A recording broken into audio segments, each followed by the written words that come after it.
Muitos dos vídeos desse canal focam em corpos celestes distantes no universo, ou seja, estrelas e galáxias em outros lugares. Existem muitos tópicos interessantes relacionados a estrelas e ao universo, e os cientistas estão constantemente fazendo novas descobertas. Olá, pessoal! Será que há algum problema com a nossa Mãe Terra, o Sol ou outros corpos celestes do Sistema Solar? Bem-vindos ao nosso canal Pipa. Eu sou Deluca e hoje vamos aprender como esse lugar onde vivemos na galáxia foi criado. Então, prepara a pipoca, relaxe e vamos começar o nosso vídeo.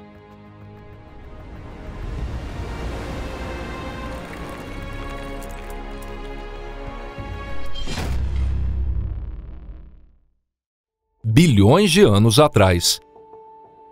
O sistema solar que hoje consideramos como nossa ilha isolada no espaço sideral está localizado nas bordas do disco da Via Láctea. Assim como todas as estrelas da galáxia, o Sol também orbita em torno do seu centro. O ciclo de rotação é de aproximadamente 250 milhões de anos. Além disso, independentemente desse movimento, outros corpos celestes realizam movimentos semelhantes. Portanto, ao longo das eras geológicas, a disposição das estrelas vizinhas na galáxia muda gradualmente. Diversas estrelas estão se aproximando ou se afastando de nós constantemente. Daqui a 10 mil anos, a Próxima Centauri, contrariando seu nome que significa mais próxima, não será mais a estrela mais próxima do Sol. No entanto, ao observarmos o ambiente que nos cerca, ainda podemos perceber que algumas coisas permanecem inalteradas. Não há buracos negros, estrelas de nêutrons ou qualquer outra coisa que possa representar um perigo imediato nas proximidades. Caso ocorresse uma erupção de raios gama extremamente forte, a Terra poderia ser facilmente destruída, o que torna a ausência de tais eventos uma grande bênção para a vida. Então, o que aconteceria se um buraco negro ou um pulsar invadisse o sistema solar? É assustador só de pensar nisso. Isso significa que o local onde nos encontramos da galáxia tem sido uma zona segura desde que surgiu, ou pelo menos durante a maior parte desse tempo. Mas nós não podemos afirmar que isso foi sempre assim. Então, se olharmos para 5 bilhões de anos atrás, quando o rascunho do Sol provavelmente ainda não existia, o que será que nós veríamos? Para simplificar a discussão, por enquanto vamos deixar de lado os movimentos do Sol ao redor do centro da galáxia, e voltaremos a falar sobre isso mais tarde.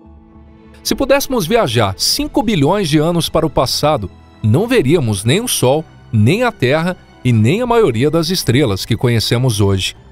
A maioria dos corpos celestes que podemos ver a olho nu da Terra atualmente apareceu aproximadamente na mesma época que o Sol, ou até muito tempo depois.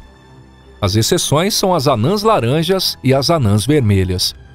Esses corpos celestes são extremamente antigos e seu surgimento pode ter ocorrido há mais de 5 bilhões de anos atrás.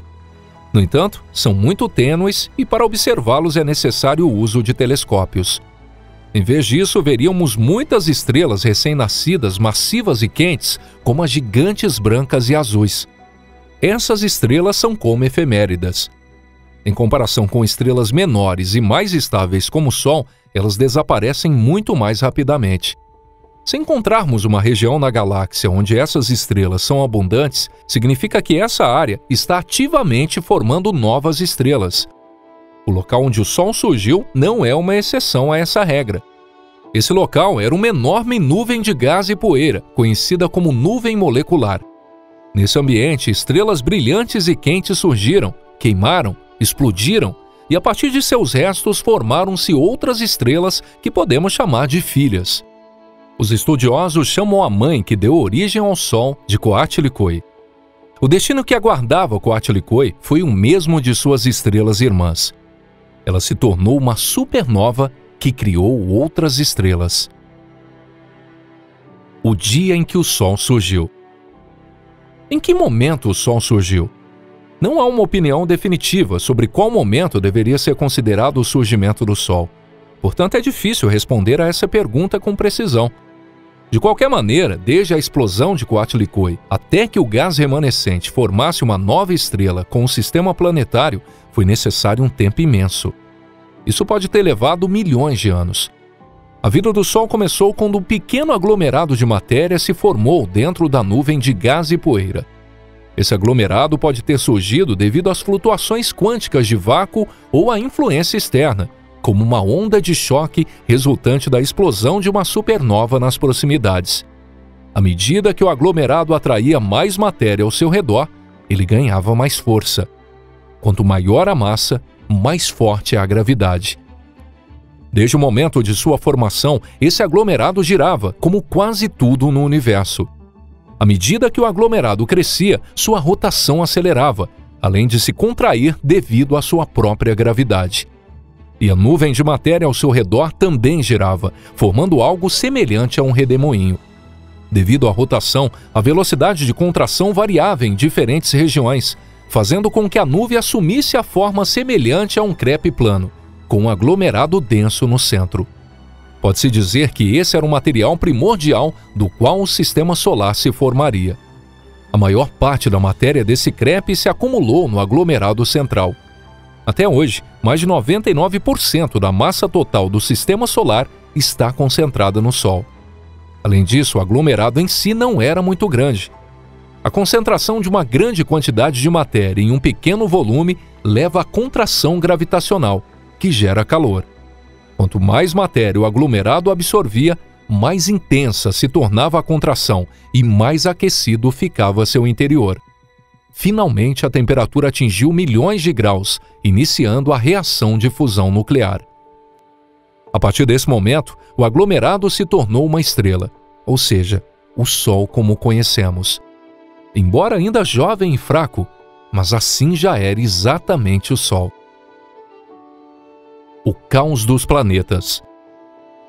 Então, o que aconteceu com parte do crepe que não caiu no aglomerado central e continuou girando ao seu redor? Certamente todos vocês já perceberam isso. Foi ali que os planetas se formaram. O princípio da formação era o mesmo que o do Sol, mas a quantidade de matéria envolvida era muito menor. Mesmo assim, os planetas surgiram de pequenos aglomerados de matéria que atraíram e colidiram com os outros, fundindo-se. Os estudiosos chamam esses pequenos aglomerados de planetesimais. Os planetesimais eram pequenos, do tamanho de asteroides, e muitos dos asteroides que existem hoje são remanescentes desses antigos corpos. A partir desses pequenos corpos, assim como se constroem edifícios com tijolos, formaram-se os protoplanetas mais sólidos. Durante muito tempo, acreditou-se que os planetas do Sistema Solar se formaram em suas posições atuais, e que sempre houve 8 deles. No entanto, novas pesquisas mostraram que essa teoria estava errada. O número de protoplanetas pode ter sido muito maior, chegando a dezenas. Suas órbitas eram caóticas e instáveis, e sua aparência era muito diferente do que podemos observar hoje. Esses protoplanetas frequentemente colidiam entre si ou se empurravam fora do Sistema Solar. Esses terríveis conflitos duraram pelo menos 100 milhões de anos. E isso também deixou muitas cicatrizes. Por exemplo, a colisão entre a Terra e outro protoplaneta resultou na formação da Lua. Mercúrio quase perdeu toda a sua crosta devido a essa violência, e Urano acabou girando de lado. No fim, apenas 8 planetas principais permaneceram no Sistema Solar. Mas a história não termina aí não. Júpiter, por exemplo, uma vez se afastou de sua órbita e se dirigiu diretamente para o Sol, destruindo grandes planetesimais no cinturão de asteroides. Além disso, Júpiter pode ter roubado Marte, o impedindo de absorver material suficiente. É por isso que Marte é muito menor que Terra e Vênus. Durante esse período, a Terra também correu grande risco.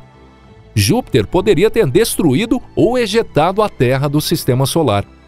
O próprio Júpiter também pode ter entrado em uma órbita muito mais próxima do Sol do que Mercúrio, tornando-se um planeta gigante quente e abrasador, o chamado Júpiter quente.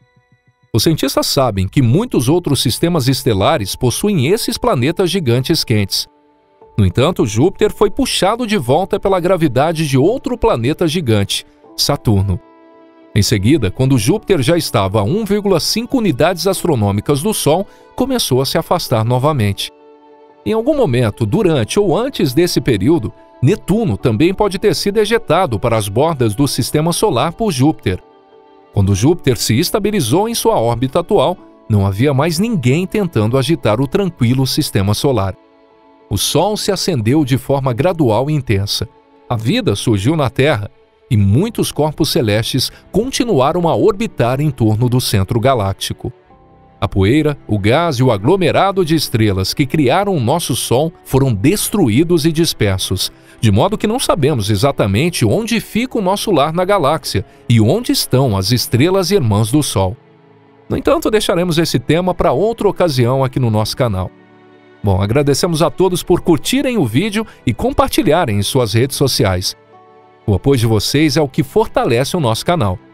Obrigado por ter assistido até aqui, um forte abraço e até a próxima, pessoal. Tchau, tchau.